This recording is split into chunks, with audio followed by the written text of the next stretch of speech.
Hello, and welcome to the Why We See Movies podcast. I am your host, Ron Houghton. Joining me, as always, we got Paul.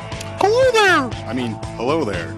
Today we're going to be chatting about the new Stephen King adaptation, It, and then I'll give you my review of Darren Aronofsky's controversial film, Mother. Later on, we'll do our Rant and Rave segment, but first, let's see what's going on inside the entertainment world with... You on the mark!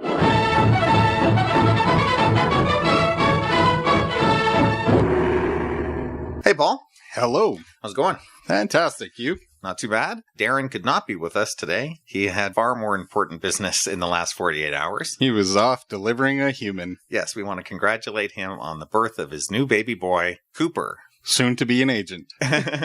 Cooper Harrison Quint. So, yeah, we want to throw out a big congratulations to Darren and Megan on their new offspring. Congrats. Hopefully he can join us back at the table when all his baby matters are a little more stable.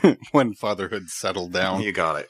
Okay, in movie news, a trailer dropped today. I don't know if you had a chance to see it, Paul. It was for Wes Anderson's brand new movie, Isle of Dogs. Sure did. It's another stop-motion animated movie, much like his fantastic Mr. Fox from a few years ago. Yep. Were you a fan of that one? I loved it. I really appreciated how, just like any Wes Anderson project, he's going to bring something new. It's definitely going to have a different flavor, and fantastic Mr. Fox did. I loved it. Yeah, me too. And this trailer looks pretty great. Yeah. I don't think it's based on earlier material. It must be an original idea of Wes's. It's such a crazy concept. If it's not an original idea, he will make it his own regardless. That's for sure. He has his usual cast of actors joining him. Bryan Cranston, Edward Norton, Jeff Goldblum, Bill Murray, Frances McDormand, Scarlett Johansson, and Tilda Swinton, just to name a few of the voice talents behind this. That's a pretty stacked cast. Not bad. Everyone wants to work with Wes. Yep. Yeah, this looks great. I'm very excited about it. Anytime there's a new Wes Anderson movie, I'm automatically interested.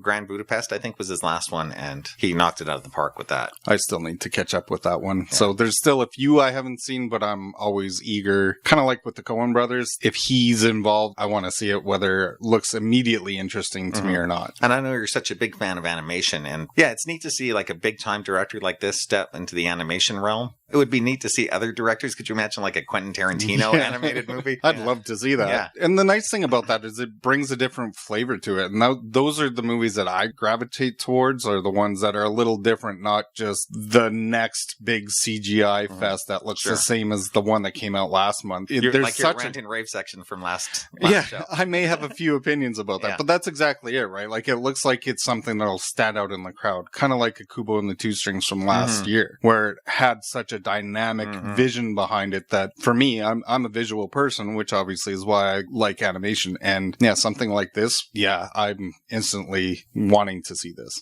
It's not coming out this year. I don't think it has a release date till next March. So something to look forward to in the spring. Absolutely. Yeah. In other movie news, last show, I mentioned how Colin Trevorrow had been ejected from the director's chair of Star Wars Episode 9. I thought Rian Johnson might be tipped to replace him. They found somebody else. They sure did. J.J. Abrams. Somebody they know they can work with. Absolutely. Right. They must be thrilled that J.J.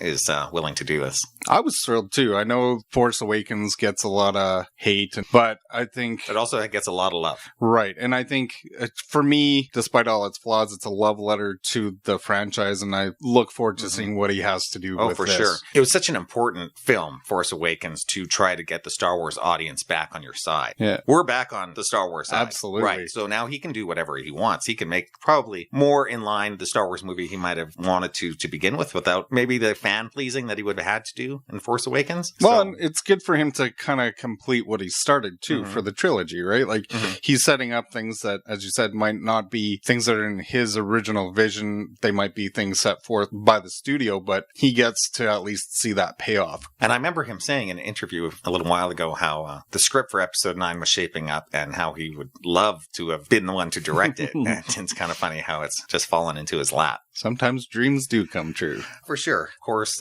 because of the delay in directors, it's being pushed back until Christmas again, which seems to be working just fine for Star Wars. It works fine. And like we've said on past podcasts, I would rather them take their their time to make sure they get it right rather than shoehorn a movie that's not necessarily as good as it can be because you're sticking to a release date. That rarely ever works out well. So I saw that news and I was instantly relieved that they were doing that. And they're smart enough that they know what they're doing. I think even if Colin Trevorrow was on board, it would have ended up being delayed anyways. I don't know. It just seems to be the right slot for Star Wars right now. Yep. And yeah, it's a great slot, you know, family time of year. So great fit. Yeah. A lot of Star Wars fans are, I'm sure, are very happy about the news. Paramount Studios is not, unfortunately. They have a huge multi-million-dollar deal with J.J. Abrams going back like 11 years now. So far in the studio, he's only made 3 films for them, the 2 Star Trek movies and Super 8. So his next movie was supposed to be a Paramount movie, for sure. And they are not thrilled to the point that they're asking Disney for compensation. Oh, wow. Yeah. I hadn't heard that. So we'll see how that works out. But whatever.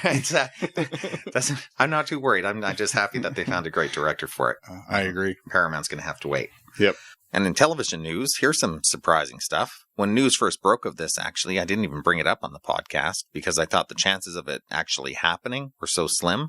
But it looks like HBO has already beginning production on their Watchmen pilot, produced by Damon Lindelof. Yeah. Wow. So they're going ahead with this series. At least they want going ahead with the pilot to see how it turns out. Yeah. But with Damon Lindelof, such a big name behind it, and with the work he did on The Leftovers, I see this coming into fruition. Are you excited about a Watchmen TV series on HBO? I wouldn't say I'm excited, but I'm intrigued. As we've discussed on the podcast before, I loved the movie, and it was as good as I could have ever hoped for it to be. So I'm curious, because before we got the movie, forever there were rumors that, the only way to do any justice to this comic book series would be to do it on HBO and everything. But then we got the movie that was pretty damn near perfect. So now I'm curious enough. I mean, I love the property, so yeah, I'll tune in and see how it is. I love the movie too, and I was always amazed at how condensed it was from the graphic novel and how much of it they were able to keep in such a short running time. Even when you think the ultimate director's cut is about 4 hours, but it's still. I don't know what the new take on it would be. I am curious about it too. Obviously, it's not going to have the budget that film had. Maybe it does. I don't know. HBO's spending a lot of money on projects lately. It's HBO, and they don't typically cheap out on things, so it's totally curious about it. Me too. Like I said, more curious than excited. So I'd give it a chance for sure. Do you think he's going to step outside the comic book a lot more than Zack Snyder did? And maybe get into the Minutemen and have flashbacks of all the previous stuff that the comic only hints at? I'd like to see that. I think that would make it more interesting for people that they're familiar with the property, introduce something new, especially considering the movie's not that old, that it's going to be fresh enough in a lot of people's minds that I think you need to offer something new. And I think if they do that, that would be the smart move. Yeah. Do you think he's going to bring the squid back? Probably. Maybe. Maybe. Who knows? Yeah. I'm sure he wants to differentiate himself from the movie in some ways. We'll see. If it's heading into production, it could be out sometime next summer. So I know HBO needs something to replace Game of Thrones eventually, and maybe this could be it. I don't know. Well, they're talking about 4 spin-offs of Game of Thrones. I heard that too. Yeah. So hoping one of them lands, I think. Yeah, exactly. So yeah, interesting news from the HBO front. Back to the world of movies, looks like Linda Hamilton is going to be returning to the Terminator franchise after all of these years. James Cameron is finally going to be regaining the rights to it, and he has a movie planned out for it. He's going to be producing and writing it with director Tim Miller of Deadpool fame. And it looks like Arnold and Linda are back. And it's supposed to be a direct sequel to number 2, is it not? Right. So it ignores the rest of it, which, if you're going to do it, I still haven't seen Genesis, but if you're going to do it, I guess it's the way to go. It's funny, because I was thinking about the Terminator franchise and how we've recently reviewed Alien Covenant and the Alien franchise, and I hadn't really thought of it before, just how much those 2 franchises kind of mirror each other, where the first 2 movies are so iconic and in the public consciousness, and then they just kind of hit a wall and fall off the cliff, both of them. But I love T2, so I'm willing to give this a chance. Just curious where he's going to go with it, for sure. I think he mentioned he's going to be reinventing the action star, like Linda Hamilton is going to be kicking as much ass as she did in the first movie. Nice. James Cameron is kind of a tradition of creating these iconic female roles, whether it's Ripley or Sarah Connor. And he definitely gravitates towards the very hard-ass and gritty feminine role model, because he had criticisms about Wonder Woman, saying that she wasn't gritty enough and she was too pretty. And I mean, the counterbalance to that is, well, you can be pretty and a badass and a role model too. Sure. Right. You find with a lot of Cameron's female characters that he writes, whether it's even Vasquez from Aliens and Ripley and Sarah Connor, that I think he thinks to write a woman tough, he has to write her like a man. Yeah, like very take away masculine. all the femininity out of her. And Wonder Woman proved that she can do it both ways. Absolutely. Yeah, I don't know what he was talking about. I think his criticism was way out of left field on that. Right. Well, and I mean, it's fine to appreciate a female role model of that vein for sure, but you have to keep your mind open to the fact that there can be more than one type. But totally fine with seeing his version of Sarah Connor again. So a long time coming, but we'll see if he can pull something off. Hopefully he's had an idea gestating for a while that actually makes sense. A hell of a lot more sense than Genesis made. Yeah, I'll take your word for it. Yeah, skip that one. Okay, and one more piece of news, sad news in the movies. We lost a legendary character actor last week. Harry Dean Stanton died at the age of 91. He was in so many great movies, it's almost hard to list. I'll just name a few. Cool Hand Luke, In the Heat of the Night, Alien, Escape from New York, Repo Man, Pretty in Pink, Christine, Last Temptation of Christ, Wild at Heart, and even most recently, that little bit he had in The Avengers. Yeah. Talking to Bruce Banner. And even more recently, in Twin Peaks: The Return. Yep. So what Green a career. Mile, and he's such an iconic face. You don't ever forget that face, even if you don't maybe recognize the name. The minute you do Google search on his name, you're going to recognize him. Oh, I've seen him in a bunch of stuff. And always great. Absolutely. A quintessential character actor without question. Yeah, I don't think he ever delivered a bad performance in anything, and always lifted the scene up, whatever scene he was in any movie. Yeah, agreed. Like such a, I hesitate to say minor character, but in one of the lesser characters in Alien, and he's got such a standout performance in a group full of standout performances. Yeah, you remember him in all of the movies he was in, whether it was only a few minutes or not. Yeah. And I've also heard he has an upcoming film, posthumous film coming out, Lucky. It's directed by John Carroll Lynch. He was the Zodiac killer in Zodiac, that guy. Yeah. Heavier actor. And it actually stars David Lynch. Really? No relation between the two. And I've heard a lot of buzz about his performance even months ago. They were looking at a possible Oscar nomination. Oh, and, wow. Hopefully he'll get it now for sure, posthumously or not. Yeah. Some would argue he's deserved one long before this. For sure. So yeah, I'm looking forward to that film later this year. It's called Lucky. And if anybody wants to check out a performance of his, my favorite is from director Wim Wenders. It's called Paris, Texas, written by Sam Shepard. I just mentioned that on the podcast a little while ago, but a fantastic film. And it's a lead performance. Like he owns that movie and he is brilliant in it. I'll have to borrow that from you. Yeah, it's great. Okay, that's it for news. Shall we move on to our feature review? Let's stop clowning around. All right.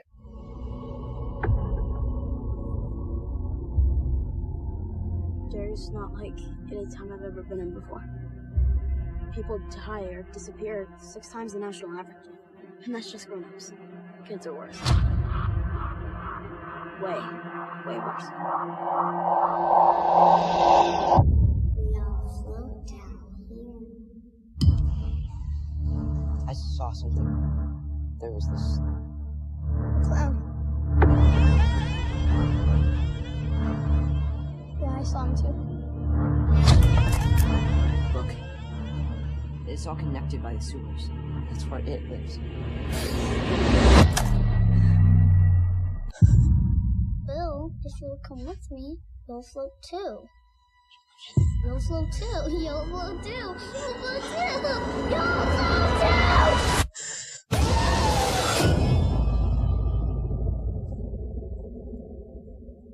The movie It was directed by Andy Muschietti. It's written by Chase Palmer and Corey Fukunaga.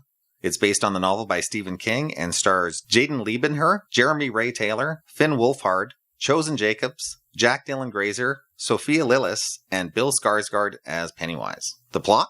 A group of bullied kids in the seemingly normal town of Derry band together to battle a shape-shifting demon in the guise of a clown who has been hunting the local populace. Okay, first thoughts? Paul, why don't you start? I really enjoyed it, and my wife and I recently, as I mentioned on one of our recent podcasts, just caught up with the original miniseries, so it was fresh in my mind. And there's always a danger with doing that, because then you're usually subconsciously comparing it, which doesn't always work out. I actually thought it was really interesting to see the comparison in the two, because the older one is so long ago and was made for TV and had stars of that era, it was nice to see a different stamp on it. I thought they did a really good job of fleshing out the children's characters, maybe a little bit more, just because the miniseries, it was a little more all over the place, traveling between the two timelines. Right. So this, you could really focus on the kids and the world they were living in and what they were going through, even outside of, you know, this demon clown that's hunting them. I didn't find it that scary, but I watch a lot of horror movies. Mm-hmm. I know some people that they were scared walking to their car after. Really? Yeah. Which I thought it was creepy for sure. And it had a very dark, tense vibe, which I appreciated. Kind of reminded me of if Stand By Me was a horror movie, this could be it, just because there was such a focus on the camaraderie of the kids and kind of the outsiders of the town. But my wife and I both really enjoyed it. I just ignoring the fact that it's supposed to be a horror film, just treating it as a movie on its own merit, regardless of the genre. A horror film can still be good, whether it scares you or not. The good ones are actually character driven and make you care about the people that are possibly going to die. So yeah, in short, yeah, I really enjoyed it.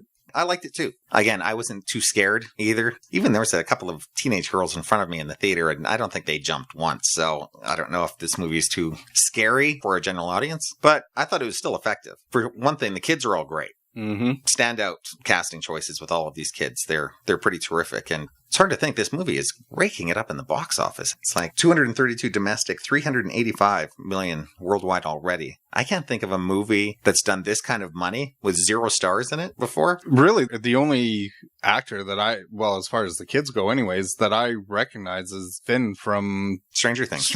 Right. And he's great in it, but he's not. Nobody's seeing the movie because I didn't know that he even was in it. I didn't know he was in it either. But so there's not even really a supporting cast to it. The kids are really owning this film. It's a great ensemble cast, and they work so well together and they play off each other so well. The girl in there, she's great. She reminds me of like a young Amy Adams. Immediately, that's what I thought. She reminded me of a young somebody, but I couldn't quite place it. But she popped off the screen. Like, she's terrific in it. Which she kind of has to, so that she just doesn't kind of get lost in the crowd because she's the one girl amongst the crowd of boys. Yeah, she stands out of all the cast. I agree. Yeah. And I don't think there was a weak link for any of the child characters. So even the older kids, the bullies, were well acted too. Yep. I agree. And the one thing that I really liked is that they didn't focus too much on just the fact that you've got this demonic clown chasing them. It actually went into the horrors that they all face in their own lives, like abuse and bullying and stuff like that, where at times that's scarier than this. Absolutely. And I'm sure that is the underlying theme of it. I haven't read the novel. Have you? I haven't. My wife hasn't. She said of the two, this really stuck a lot closer to the actual book. And I haven't seen the series, I don't think. Even when it came out, I can't quite remember if I watched it or not. And if I did, I probably didn't enjoy it. So I'm not really sure where the next chapter of this is going. Of course, we should mention that this film is part 1 and that they're working on part 2, I think, already. Not for next year release, maybe the year after. Yeah, I think it's 2019. Yeah, and that will deal with these characters in it's about a 25-year gap or something? 27. Right, and meeting together to battle Pennywise. Again, oops, am I spoiling anything? Spoiler alert! So I'm sure there's more of an underlying theme that it's all setting up for the next movie, but definitely there's a lot of very interesting things going on with the personal lives of these characters. It'll be interesting to see, because they have split as far as, like you said, chapter 1, chapter 2, and there's that 27-year gap. Because now you're so attached to the kids, it'll be interesting to see if there's some flashbacks in the second one, because you really are. No, I've heard that the kids are all coming back. Oh, good. So they're going to at least play some sort of role in it. Yeah, right, from a flashback perspective. Well, that's good. I'm curious to see who they do get to play the adult versions of these people. Because like I said, the only one that I could really see a clear, definite vision of who could play the adult was the girl, and I was like, instantly Amy Adams.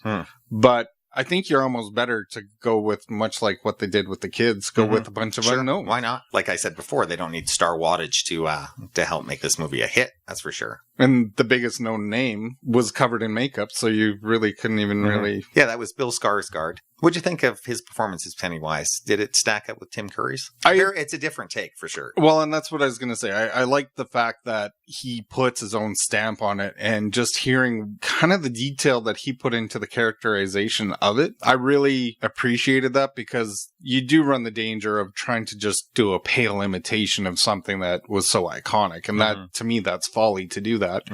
Something as simple as, like, the actor's got a lazy eye, so they utilize that, and at certain times they actually digitize that and made it a little more obvious, just to kind of make you a little more unsettled. I think his performance fit the tone, much like I felt Tim Curry's fit the tone back then in 1990. You couldn't have that portrayal in this movie. It had to be a little more sinister, a little more dark, a little edgier, and I thought he did really well. Again, he's not as scary as I thought he might be. Most of the menacing things about him are some of the CGI added effects that they've done to him, so the performance really isn't as chilling as I thought it might be. Almost slightly comical. Him. Can you place the accent that he's working with? Not really. I wasn't sure if he was supposed to be going for like an old time like Boston accent. Is that it? Or I wasn't sure if it was some English Cockney. Yeah, I don't know. It was definitely different, which again, he probably did to really throw you off, right? Like just kind of unnerve you, just little subtleties like that.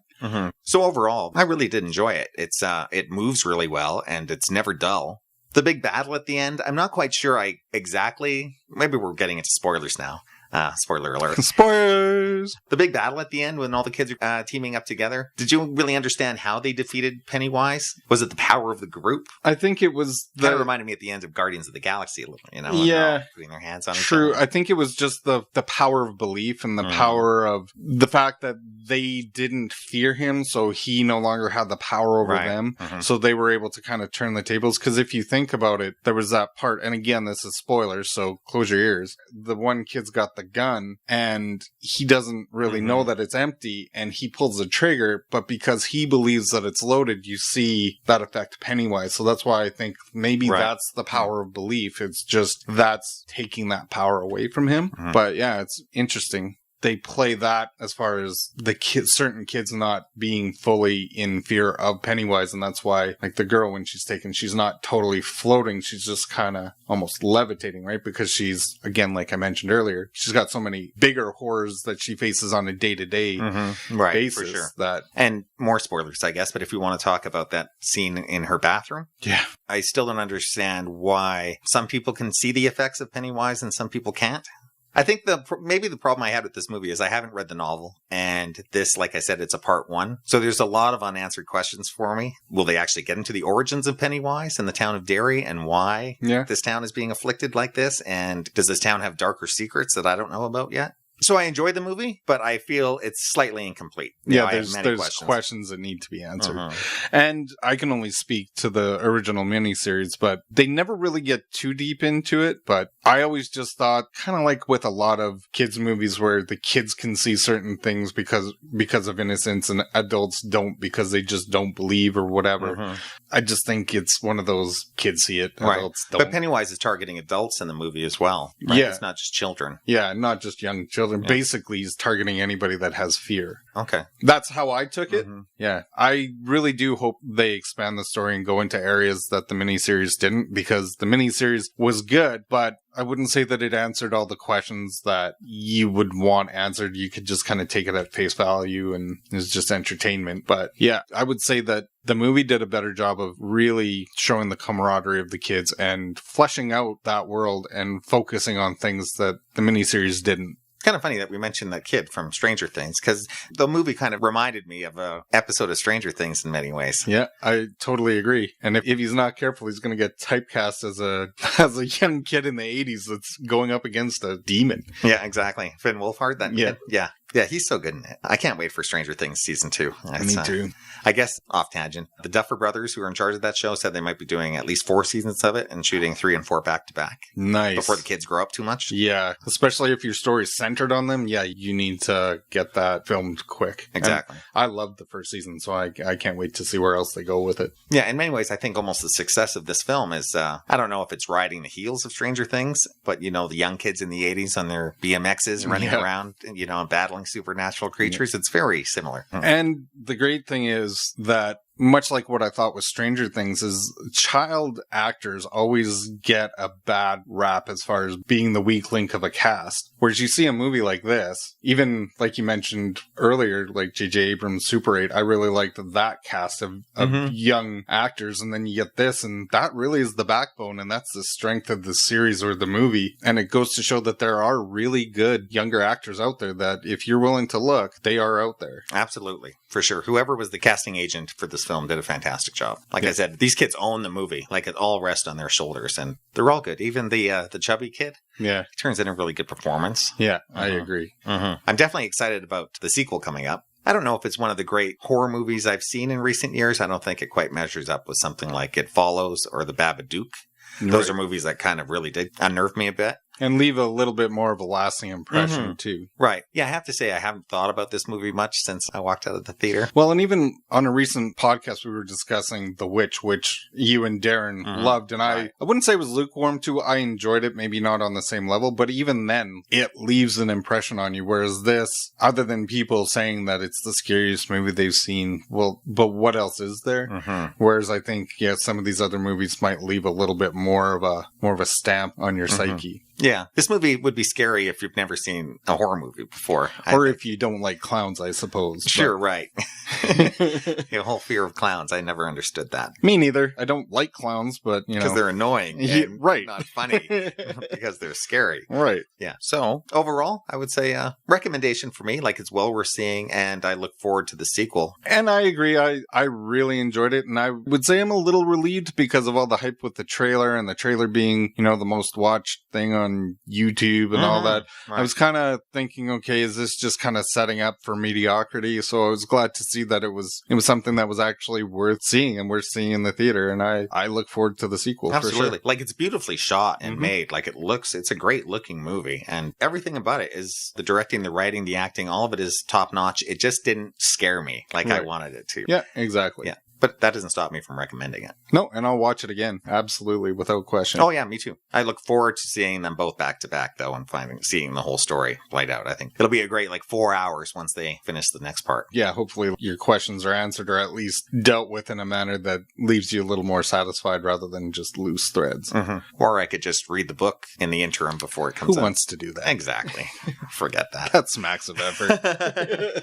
Okay, so did you have any other thoughts about it before we move on? Not that I can think of. Just a really solid movie. Don't go into it expecting to wet your pants because you're scared. Just go into it expecting a really tense, gritty movie. And yeah, it got an R rating in the States. Yeah. It's only PG-13 here. I don't know if there was that much upsetting material in it. Was there? I don't think so. I mean, there's hints of any of the maybe parental abuse and stuff that might give it exactly. or, There's some nods to incest possibly happening, or if it isn't happening, about to happen. Yeah. So yeah, there's definite allusions to darker things maybe going on in the kids' lives, but yeah, I didn't. If I was a teenager, I would want to see this movie. I'd be a little angry that I couldn't go in because it looks like it's tailor-made for a teenage audience. Absolutely. Yeah, they have stricter rating system up down south. They're scared of everything.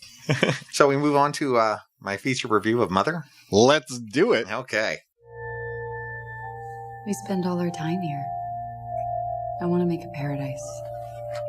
She redid all of it, every last detail. And she breathed life back into every room. Are you happy? I love you.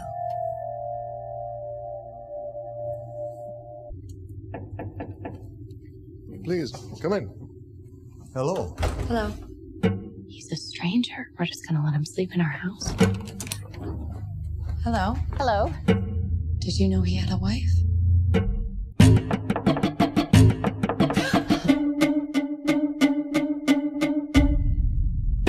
He has pictures of you in his luggage. What were you doing in their luggage? What do they want? God help you. They've come here to see me. Come quick! All I'm trying to do is bring life into this house. Open the door to new people, new ideas. I'm so sorry. Get out of my house! You give and you give and you give. It's just never enough. No!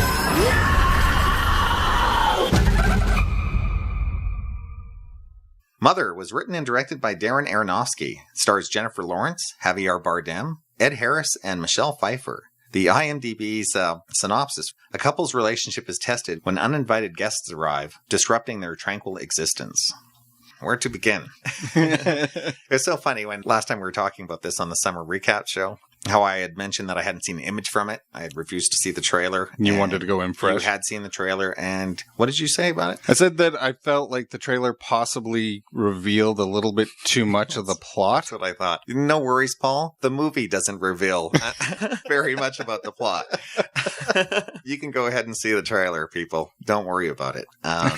If you can figure out this movie from the trailer, good for you, because I couldn't figure it out from watching the film. That's good, because Darren Aronofsky is usually smarter than that, but you never know about the marketing department. Yeah, apparently the marketing department didn't do a great job with this one because its box office so far is not great. It's one of Jennifer Lawrence's lowest openings since becoming a star. And I don't know if you heard, but it received an F cinema score grade, which is the lowest grade that you can get. Only about 7 or 8 films, I think, in history have received that grade. One of them, Steven Soderbergh's Solaris, I actually love. So I knew, I might be in the camp for this one. First off, I love this movie. Oh, nice. I thought it was great. Just because I didn't understand it doesn't mean I didn't appreciate it. There's no way to comprehend it, I think, in a single viewing. So I definitely look forward to seeing it multiple times. It's all like surreal imagery mixed with religious allegory and a lot of heavy themes going on. A lot of people have said that it's about climate change and global warming. I don't know if I picked up on that aspect of it. The tone of it is kind of all over the place. It's creepy and scary and yet darkly comic too. I could almost see a lot of people seeing this as a dark comedy in many ways. It's doing lots of things at once. The mood that is set forth in the trailer was very interesting. Like, out of everything, that's what really made me interested in this movie is, the tone he sets, and hopefully that's exactly what he pulls off in the movie. Yeah, it's definitely not existing on any sort of level of reality. The whole film could almost be interpreted as a dream. It's dealing with so many things, from motherhood to marriage to even the mother of all creation, the inspiration and artist inspiration. I guess I should kind of explain the plot as best as I can. Jennifer Lawrence and Javier Bardem are living in this home. It's completely isolated in the middle of nowhere. There's no roads or pathways leading to the house. They seem to be somewhat newlyweds. Of course, there's a big age gap between them. Javier Bardem's character, who is just referred to as him, is a writer. He's had some success in his life. He's maybe got a bit of writer's block, and he's trying to find inspiration somehow. Jennifer Lawrence is preoccupied with refurnishing the house. It's her husband's old family house, and a tragedy occurred there once, and so it's still in the process of being repaired. Like I said, the movie has a lot of surreal imagery in it. The house is alive. It has a heartbeat. Yeah. They're kind of in a strange relationship where she's constantly trying to please him, and he's kind of ever the serious artist. Then there's a knock on the door, and a stranger appears, Ed Harris, and he turns out to be a super fan of the writer. And the next thing you know, there's another knock on the door, and more people are arriving, and it gets crazier and crazier, and she doesn't know how to react. She doesn't want these people in her home anymore, but nobody will leave. It actually kind of reminds me, there's this Spanish surrealist filmmaker, Buñuel, who made this film called The Exterminating Angel. It's all about a dinner party where the guests can't leave. And it kind of reminded me of that when I was watching this, more kind of the reverse of guests who keep coming. Anyways, that's as much as I want to explain plot-wise, because one of the joys of this is, not knowing what's going to happen. And, oh my God, where it goes, you have no idea. It's about so many things. And maybe none of that. I'm not quite sure. But the performances are fantastic. Aronofsky, I'm just a big fan of his. I don't think he's probably done a movie this experimental since his first one, Pi, which I really enjoyed. But from Requiem for a Dream to The Fountain, a lot of people didn't understand The Fountain either. I haven't seen it, so I can't decide on the fight between you and Darren.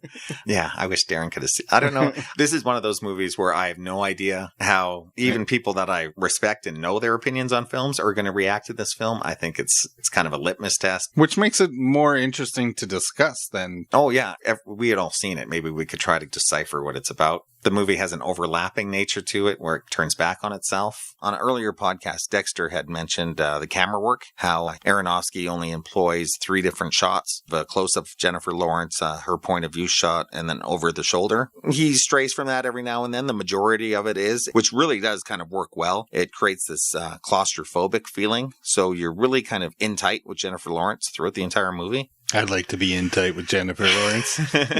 Yeah, she's great in this. Everybody's great in it. Michelle Pfeiffer turns in a wicked little performance in it. She's you forget how good she was because she kind of stepped away from the scene for a few years, but she's dynamic in it. Even from the trailer, you got the sense that, yeah, it was going to be interesting to see, not everything is what it appeared to be on the surface with her character. Mm-hmm.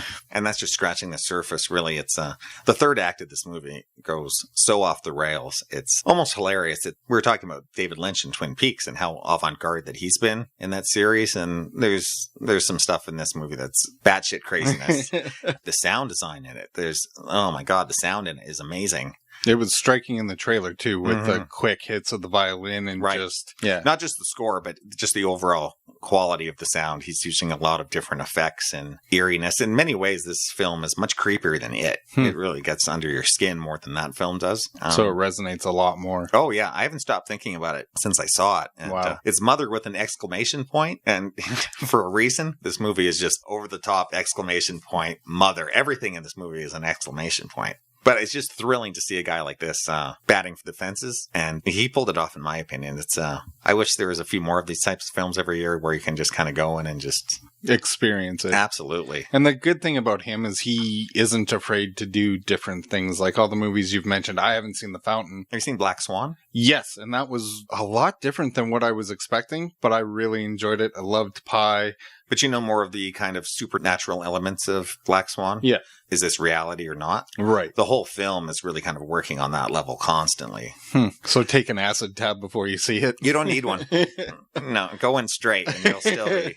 This movie provides all the stimulus you need that way. Interesting. Yeah. I can't wait to see it again. I really look forward to it. And it's nice to see a guy like this creating a real piece of art in cinema. Like David Lynch has said, he's giving up on movies and sticking to TV because in his mind, nobody's making art house films anymore. This is an art house film like they used to make. Nice. Mm-hmm. Was there one performance that stood out above the rest? I mean, Jennifer obviously, Lawrence, for sure. Yeah. The whole movie is so focused on her, and she's great. We're trying to experience the film like she is, right? She's grounding us, and we're witnessing all of the craziness through her. She's just as off balance in the film as we are, and it really adds to you're not really ever on steady ground in this movie. So and this might be a little bit more spoiler, but are you ever wondering, well, like you said, it's all through her point of view, so how much of this is just her imagination and her perception of what's going on, and how much of this is actually going on? For sure. I have no idea. No, well, no idea at all.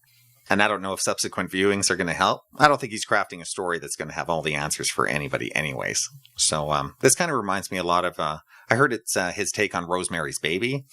It's similar to that in many ways. But if anybody knows the work of a Russian director named Andrei Tarkovsky, reminded me a lot of his stuff, kind of existential. He's one of a kind. Yeah, Tarkovsky's kind of in a category hard to explain as well. If you like a Tarkovsky movie, you'll probably definitely like this one too.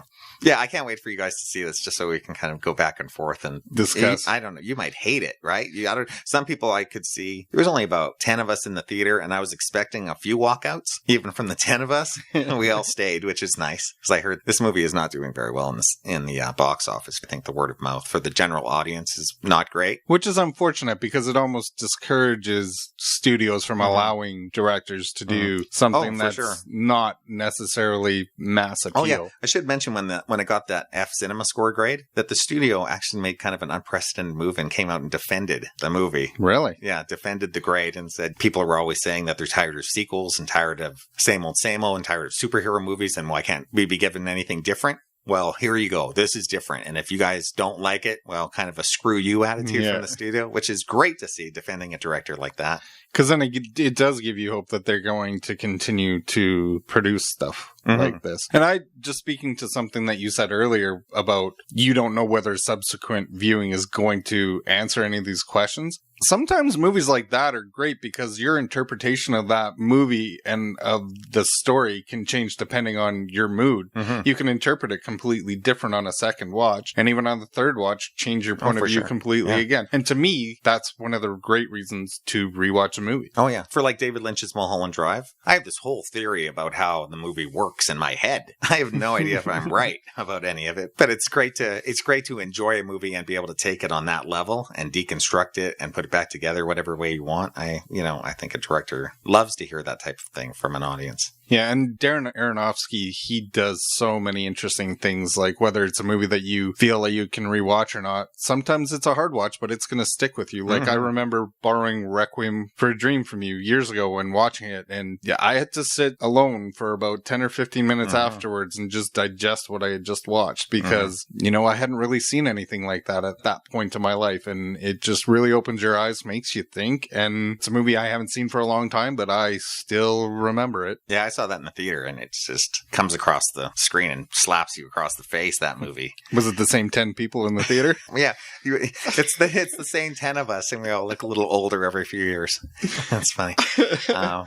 I know that although the general audience reaction isn't great, for cinema goers who like Aronofsky's work and are looking for something different, they're enjoying the movie for the most part. So I hope this movie does have legs and gets a bit of word of mouth, and maybe even some Oscar nominations would be great. And well deserved. Today's day and age, with how short a stay some movies have in the theater, much like we've said about some of the other smaller movies we've reviewed this year, this could find its legs on home video later on. And if it is playing in a theater near you, I would go see it. It is a genuine theater experience, and that's why I rushed out to see it, because I had a feeling it wasn't going to be lasting very long. But if you're interested in seeing something totally original and mind-bending and fabulously done, in my opinion, it totally works and gripped me the entire way through it.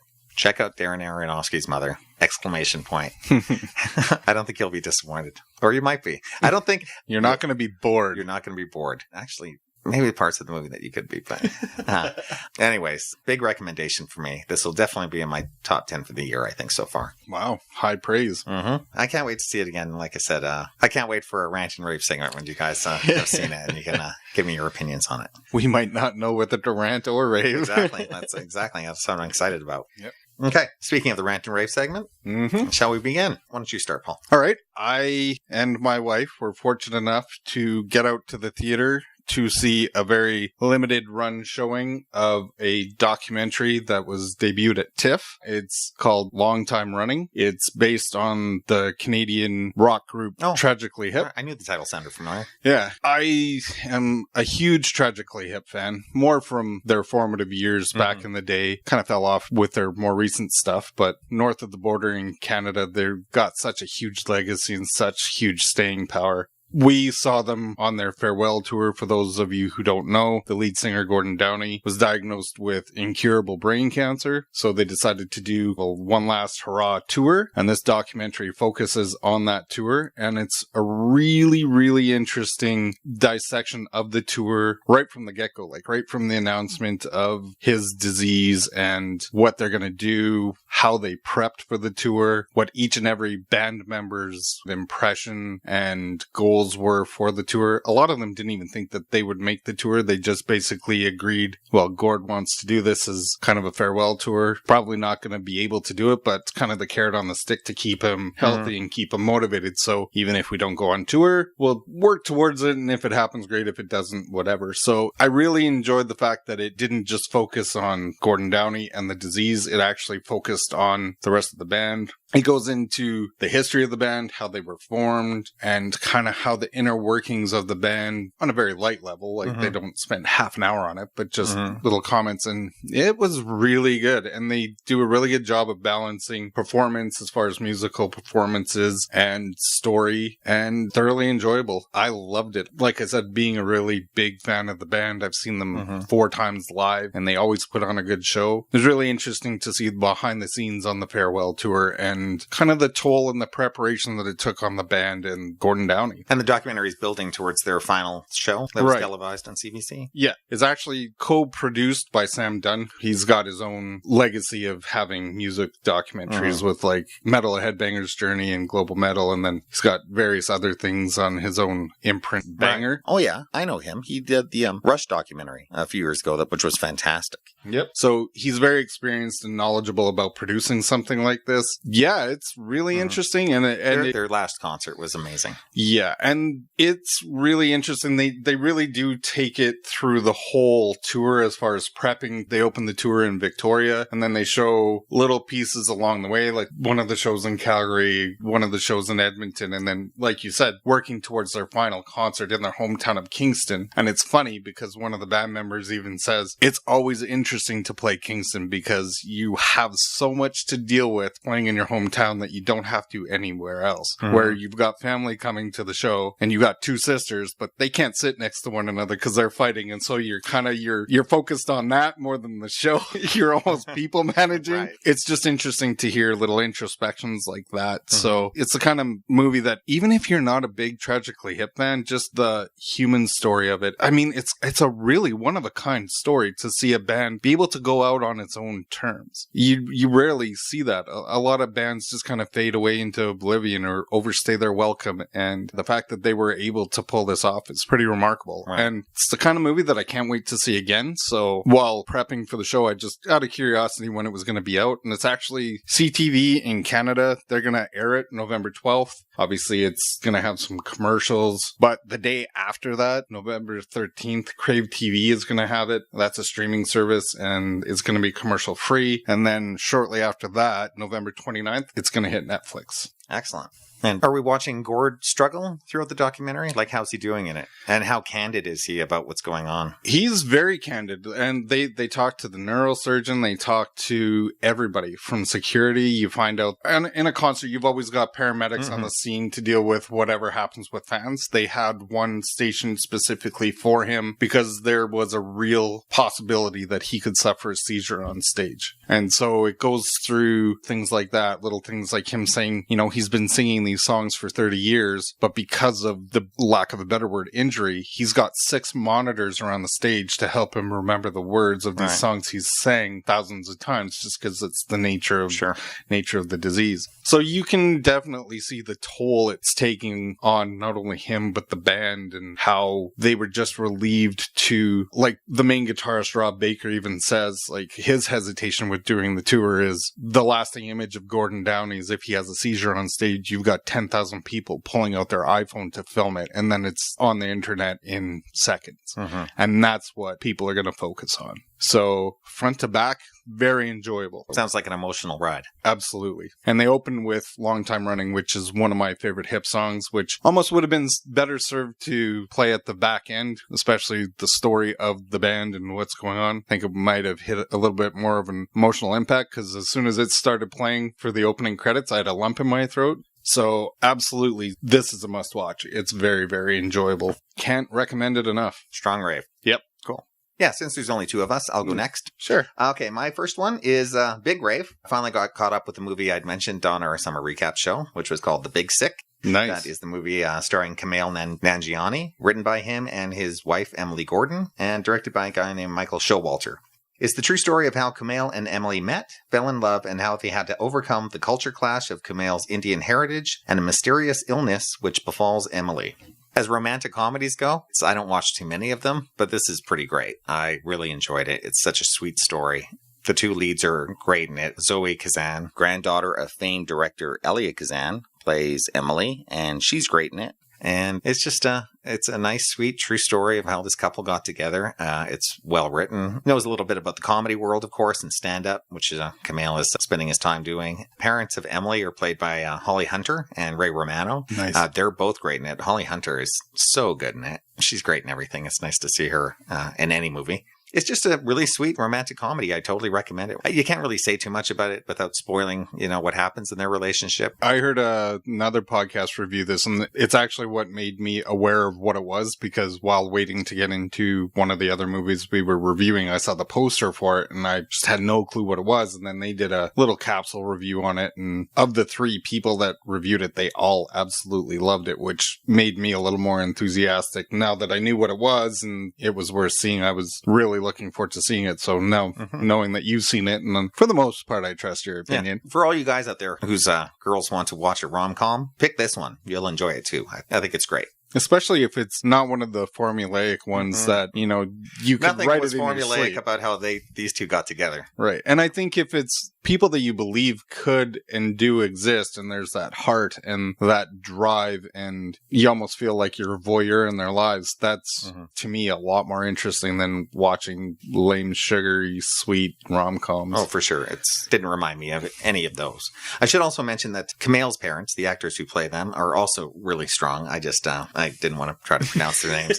So they're terrific too. So you also get that side story of how Kumail is dealing with his Indian heritage and how his parents are planning, of course, arranging his wedding for him. And the Americanized Kumail, he wants nothing to do with it. Yeah. So it's interesting on that level as well. It's an interesting introspection into a world that, and I kind of liken it to when I was watching Master of None, as far as like an experience that I'll never have because, growing up as a white person, I'm not going to experience almost distancing yourself from your culture, because of course my culture's all around because I've grown up in it. But yeah, I always find that really interesting. And yeah, there's a lot of parallels between that and Master of None, actually. Yeah, if you like that show, you'll probably like this as well. Nice. I look forward to checking it out. The Big Sick. Okay, what else do you got? The other thing I have to talk about, much like last time where my theme was animation, my theme this time is documentaries. I finally got around to checking out a Netflix documentary series. Those who've listened to the show know that I love football. There's a documentary series on Netflix called Last Chance You. It's got 2 seasons. It's been on my radar for a long time, just haven't really had the chance to check it out.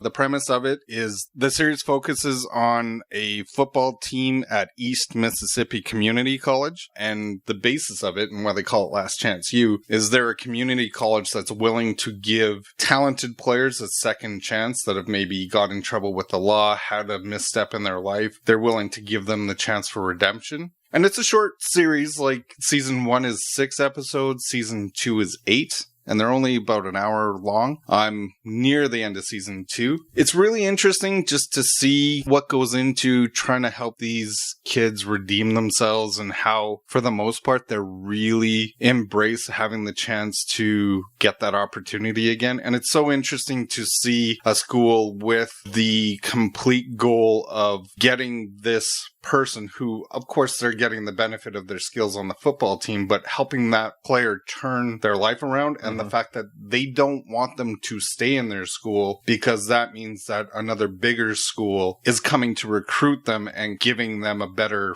future rather than being stuck at this community college in Mississippi. So it's really interesting, and they don't strictly focus on the football aspect of it. Obviously, it plays a big part. They show kind of how the season goes, but they also show the academic side of it, and how sometimes you really have to make these young men aware of their circumstances and what they have to do to achieve their goals, because maybe things have come so easily to them that they're not aware of exactly what they have to do to the work that has to go in to get them back on track. And there's actually one woman that's in charge of monitoring their grades and helping them be aware of, you have to make this grade in this class, otherwise you're not going to pass, and then you're not going to get the offer from the university of your choice. Right. So it's really interesting to see that aspect of it too. And are we like following, each episode follows one kid, or is it kind of a group of kids we're following over the course of the series?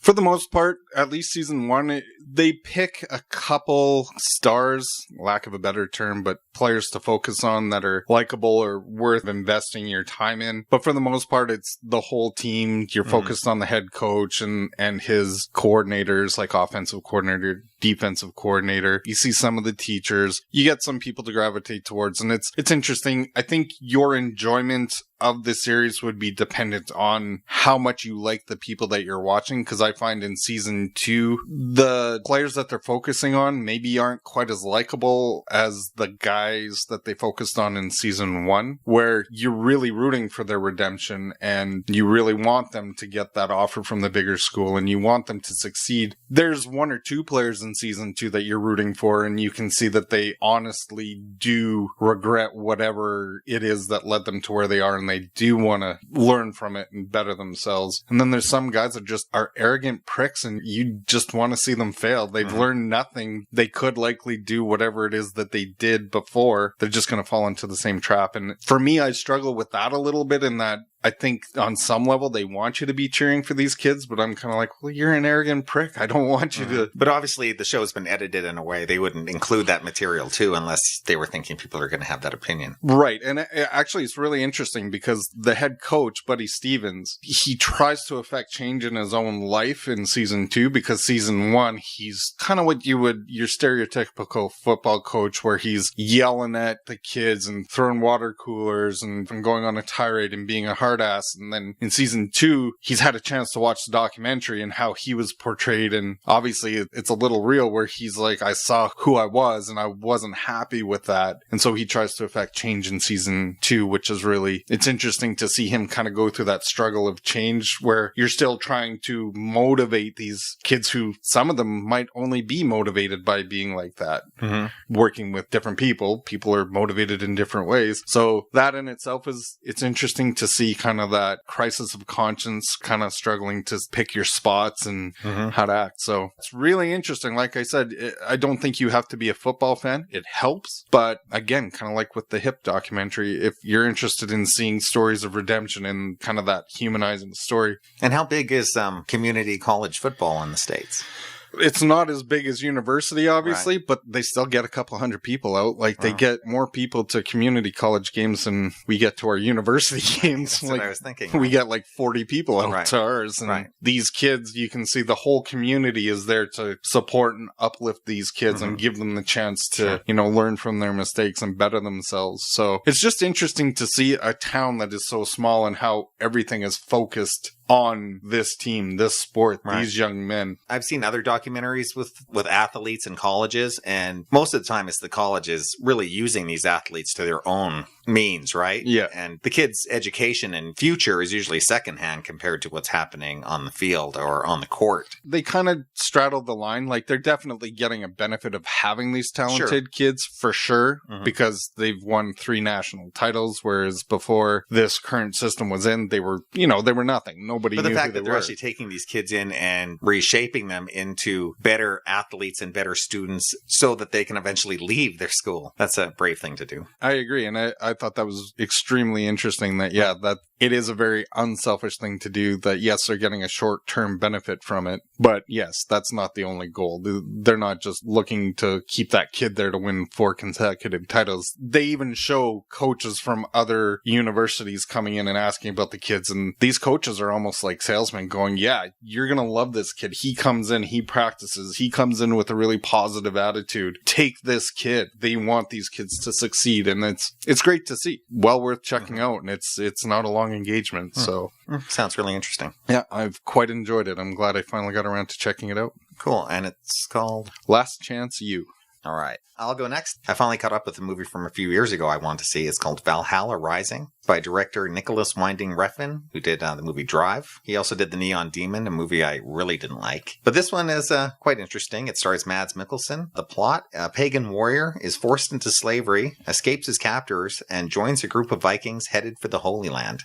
So it takes place around the, 11th or 12th century, around the Crusades. And Mads Mikkelsen is... So the movie starts off, he's almost in a Spartacus kind of thing with the most basic kind of gladiatorial combats you can imagine, with just like an empty field and about 5 guys and 2 people fighting, that kind of thing. It's a very interesting film. The opening 15 minutes, there's no dialogue at all. It's kind of one of those movies where it's all about atmosphere and heavily relies on nature. If there's one film it really reminds me of, it's Werner Herzog's Aguirre, The Wrath of God, which shows that you really only need a few actors and some costumes costumes and a camera crew to go into the middle of nowhere, and you can kind of make a decent movie.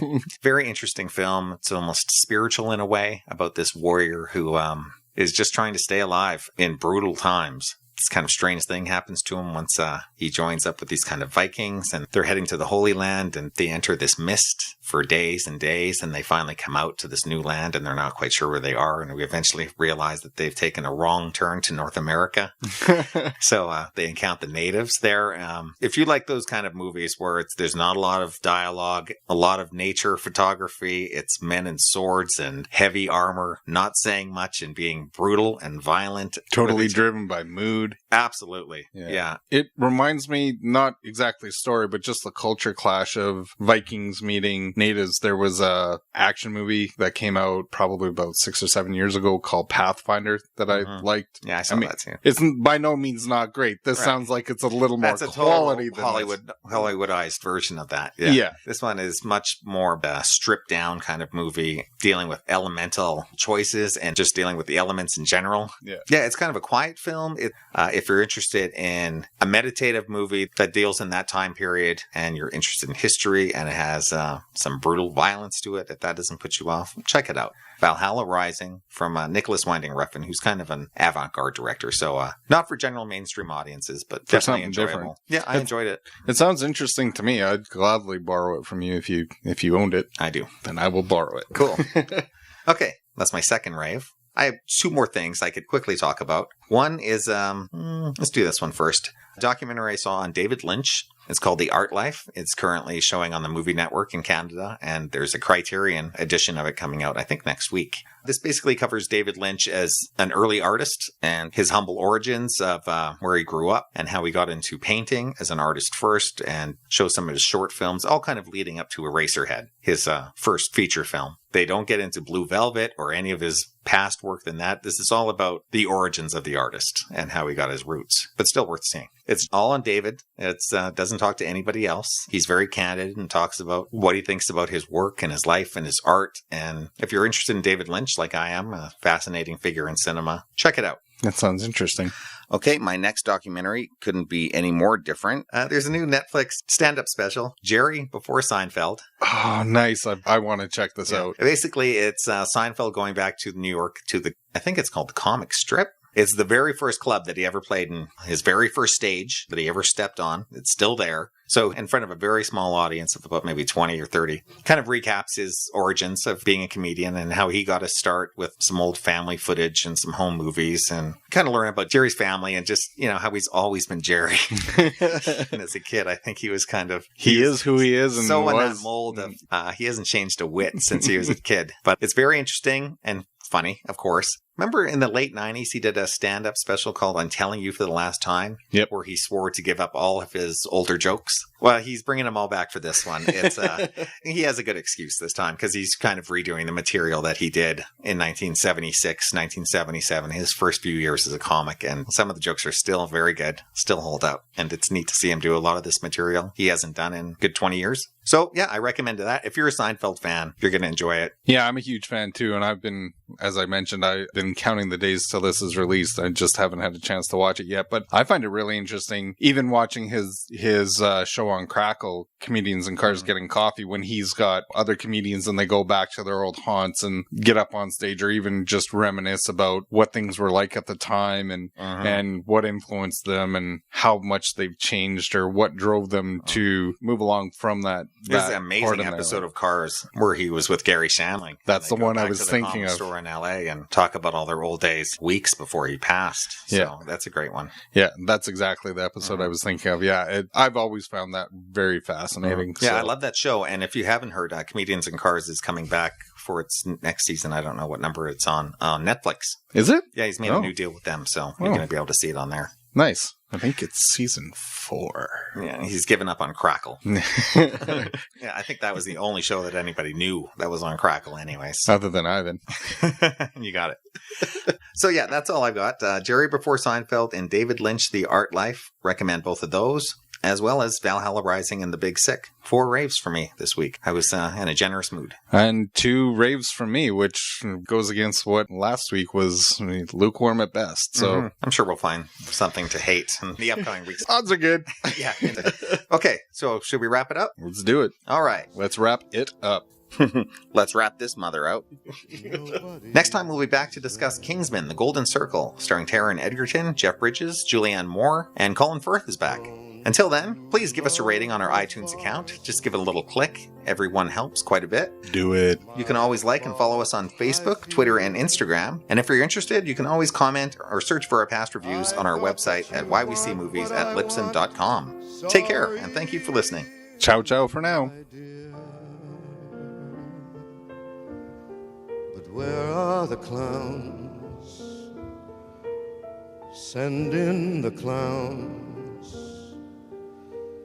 Don't bother, they're here.